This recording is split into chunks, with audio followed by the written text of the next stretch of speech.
জিয়াউর রহমানের উত্তরসূরি, বাংলাদেশের ভবিষ্যৎ কান্ডারি তারেক রহমানের। পিরোজপুর বিএনপির প্রবীণ নেতা মোতালেব আকন, দীর্ঘ রাজনৈতিক ক্যারিয়ার।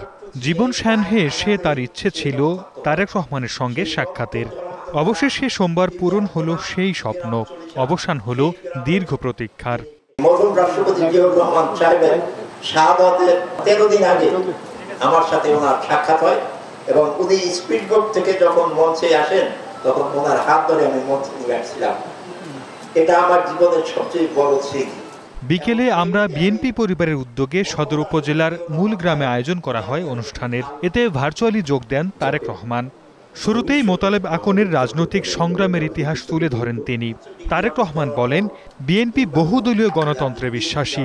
আগামীতে মেধার ভিত্তিতে দেশ ও জাতিকে গড়ে তোলার আশ্বাস দেন তিনি।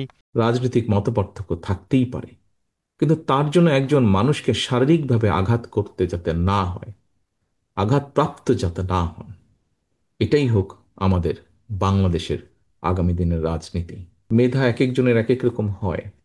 সবাইকে যেমন এক জায়গায় আমরা দিতে পারবো না। মেধার রেসে যে এগিয়ে থাকবে সেই সেখানে যাবে, কিন্তু যারা যেতে পারবে না তাদেরকেও আমাদের ব্যবস্থা করতে হবে। প্রত্যেকে যাতে মিনিমাম ভাবে বেঁচে থাকার যুদ্ধে টিকে থাকতে পারে সেইভাবে আমরা পরিকল্পনা গ্রহণ করছি।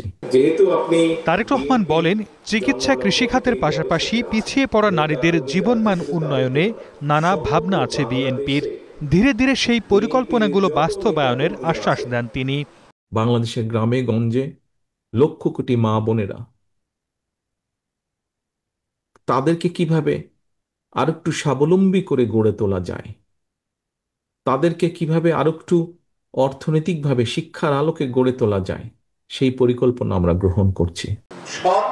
অনুষ্ঠানে দলের সিনিয়র যুগ্ম মহাসচিব অ্যাডভোকেট রুহুল কবির রিজভী সহ কেন্দ্রীয় নেতারা উপস্থিত ছিলেন। আপনি তারেক রহমান, আপনি সহ। Desk report, star news.